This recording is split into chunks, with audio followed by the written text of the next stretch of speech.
I have the honor of welcoming my colleague, Mayukha Vadari. She's a software engineer at Ripple, and she's going to talk to you about xrpl-py, the library for interacting with the ledger.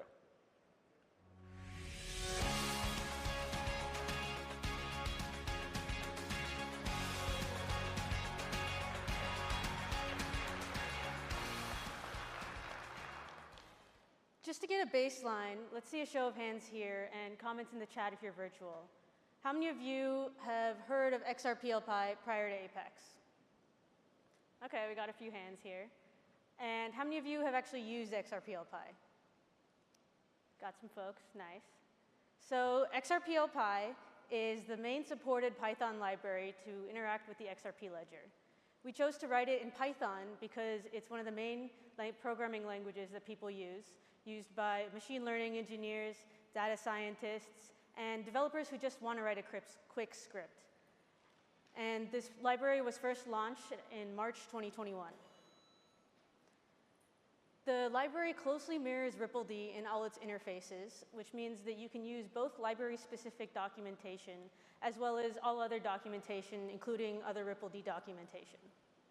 For those who aren't familiar, rippled is basically the implementation of the XRP ledger protocol itself. There are class models for every single rippled request method and transaction type. And these models all natively check the shape of the object to make sure that they're valid. There are two types of network clients, one that supports a JSON RPC connection to a rippled node, and one that supports a WebSocket connection. There's a wallet class that you can use to store and interact with key pairs. There are native signing and serialization capabilities to make it super easy to sign and submit all of your transactions. There are also a number of convenient, helpful abstraction functions that do a lot of things that you very commonly have to do when interacting with the XRP ledger, such as getting the current transaction fee, getting an account's XRP balance, and signing and submitting a transaction in one shot. The library also supports async IO, which is the Python method of working with asynchronous functions. So I've told you about what you can do with xrpl-py. Now let's see it in action. I will walk through how to connect to the ledger, how to send requests to get information from the ledger, how to create and send transactions, and how to determine if your transactions were actually successful.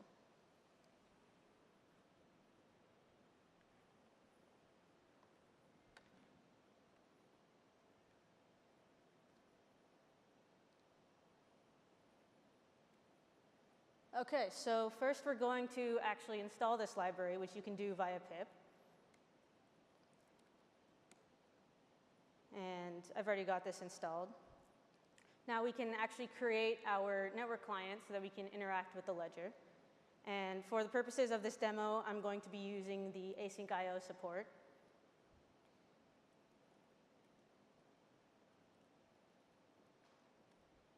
And now we can create our client.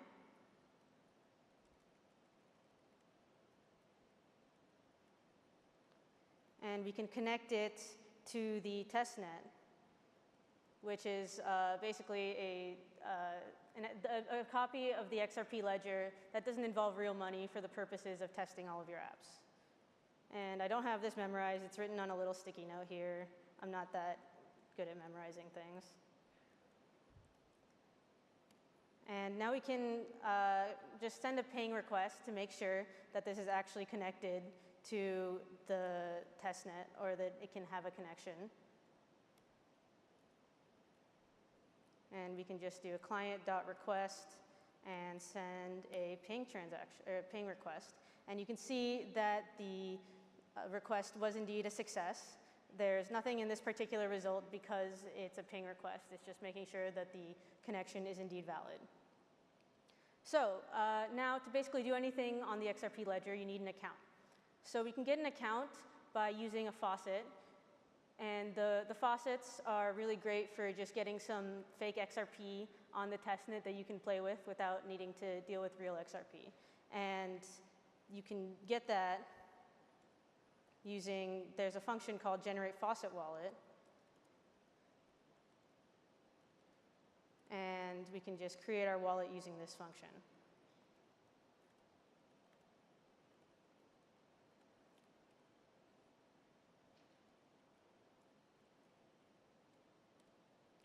It takes a sec because it's confirming that the transaction has actually gone through from the faucet to make sure that your wallet is indeed funded when you first use it. And so now you can see that the wallet is indeed instantiated. The public key is visible right here. The private key is hidden so that when people like me are doing live demos, you don't accidentally print out your private key. And the classic address is in the form of the addresses that you're all used to seeing for XRP ledger accounts. Now that we have this account, let's check the balance to make sure that it does indeed have some XRP. So there's a function that is conveniently called getBalance that just gets you your XRP balance. And you just pass in the address, and you pass in the client to create that network connection. And now we can see that this is a number of drops that is equal to 1,000 XRP, which is the number of XRP that the faucet wallet funds with. So now that we have this wallet and we have this account that has XRP, one of the most common use cases of the XRP ledger is sending payments. So let's send a payment across the ledger. So we can create an XRP payment model, and that we pass in the account, which is the wallet's classic address.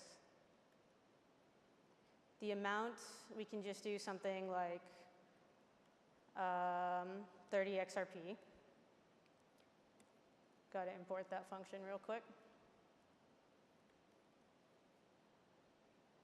And the destination is this destination address that I happen to have in my clipboard. And so now if we just print out this payment, you can see what it looks like. So we've got the account from up here in our payment. The transaction type is indeed payment. The fee and sequence number and all of that aren't set yet because we haven't set them yet. The destination is that same destination that we have here. So now there's a lot of information that you need for a transaction to actually send it, such as the transaction fee or the account sequence number, which is used to make sure that you don't accidentally send a payment twice or send a transaction twice. And so there's a convenient function that both fills in all of those methods automatically, fills in all of those fields automatically, and also signs it for you. And so it's called safe sign and autofill transaction. And so we can just create that.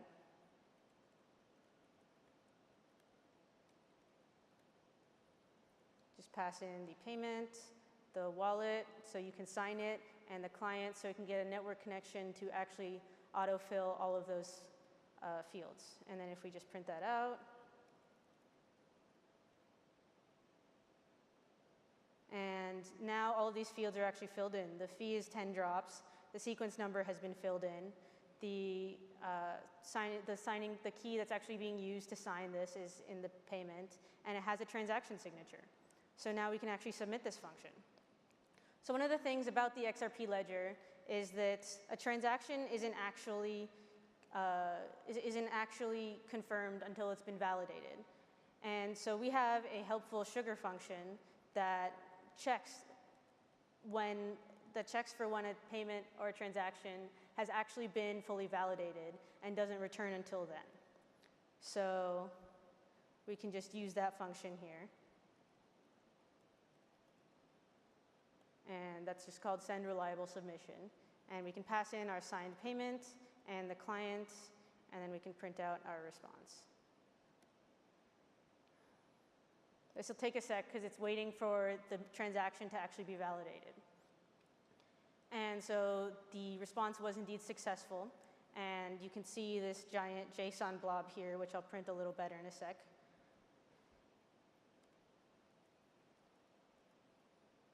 And we'll just print that out a little bit,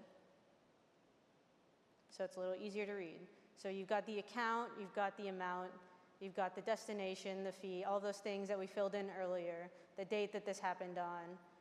And at the bottom here, you can see that the transaction result was a success.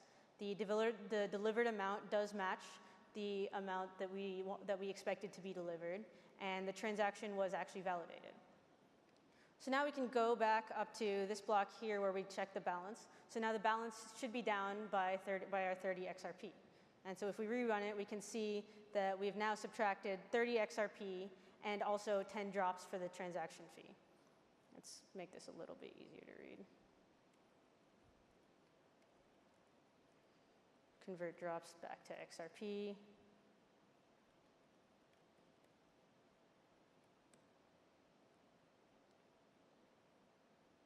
Whoops. We'll just cast that real quick. This is a live demo, in fact. So now you can see that it is indeed now 969 XRP, and so that's 30 XRP for the transaction and 10 XRP for the transaction fee. And that's the demo. Oh, we're not done yet. Of course, there's always more to improve on any project that you've got.